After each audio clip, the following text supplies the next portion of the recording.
Trudy Robinson.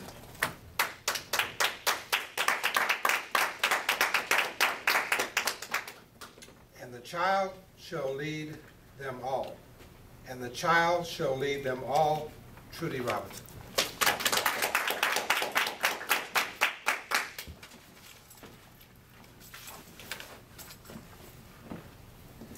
And the child shall lead them all.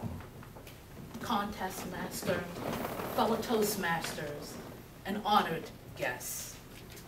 I'd like to share with you a story. One evening at work, I was talking with a co-worker, and she was telling me about growing up. She was raised by her grandparents after her mother had died at an early age in rural Pennsylvania.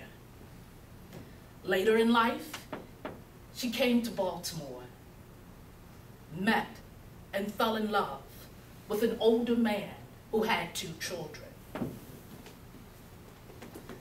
Jennifer would go back and forth to Pennsylvania to speak and visit her grandparents. And one particular day, she decided to take the daughter of her fiance.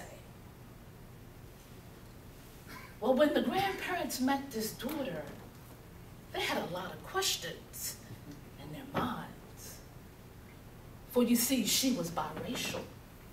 The grandparents asked, "Is she Chinese?" "No." "Is she Indian?" "No." "Is she black?" "Well, one parent is black and one parent is white." Well, the grandparents then, well, just which parent is black? For you see, Jennifer is white. And she was raised and told by her grandfather, "If you ever marry a black man, I will disown you." And when the grandfather found out that this man was black, he stopped speaking to Jennifer. Oh, there was a lot of fights in the home of the grandparents because the grandmother said, "I've already lost my daughter. I'm not going to lose my grandchild." Jennifer would call, and the grandfather would hang up the phone. She would come to visit, and he would turn his back on her. He refused to come to the wedding. And at any family function where her black family was there, he would not participate. But Tia, the little young girl, would go with Jennifer whenever she went to visit her grandparents. Now, you know young teenage girls. They want to be out in the mall shopping. But instead, "Hello, Mr. Porter."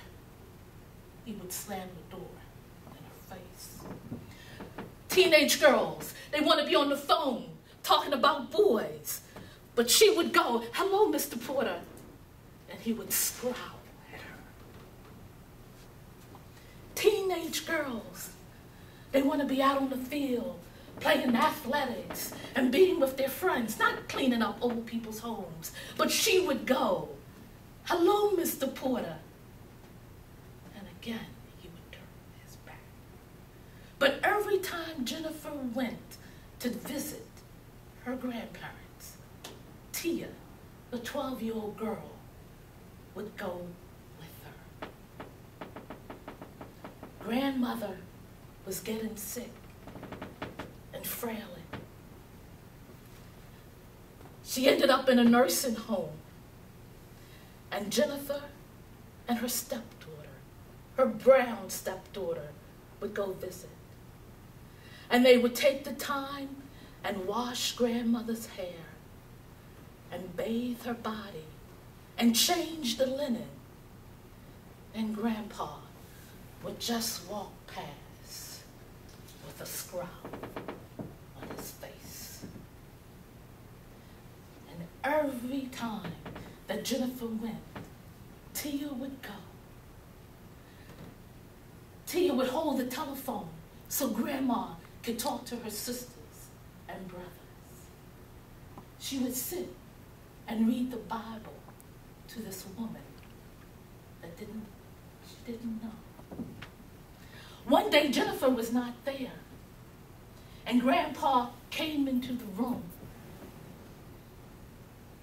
and he looked at this brown girl who was bathing and loving this wife of 50 years. And he said to her, "How do you like school?" And she said, "It's good." "Do you have many races in your school?" And Tia said, "Yes. Latinos, Asians, blacks, whites." And Grandpa said, "It wasn't like that when I was in school, and I don't know how to handle it." Oh, when Jennifer found out that Grandpa had talked to her stepdaughter that way, she was angry, she was furious. And Tia said, "No, Miss Jenny, don't you understand? It's his way of apologizing." Grandma was dying, and the family came together at the bedside. Jennifer with her stepdaughter, and somehow it ended up that Grandpa and the stepdaughter were standing beside each other, and the family was going to reach out to take hands to pray, and everyone was like, "Oh my goodness, what is Grandpa going to do?" It was quiet. You could hear a pin drop. And Grandpa reached out to her, and he said, "Girl, give me your hand." And he embraced that little brown child who had taken care of his wife. And can you imagine that as Grandma lay there dying, the look that she saw her family, black, brown, and white. At the funeral, Grandpa walked up to Jennifer's husband. "Thank you for taking care of my granddaughter, and a child shall leave them."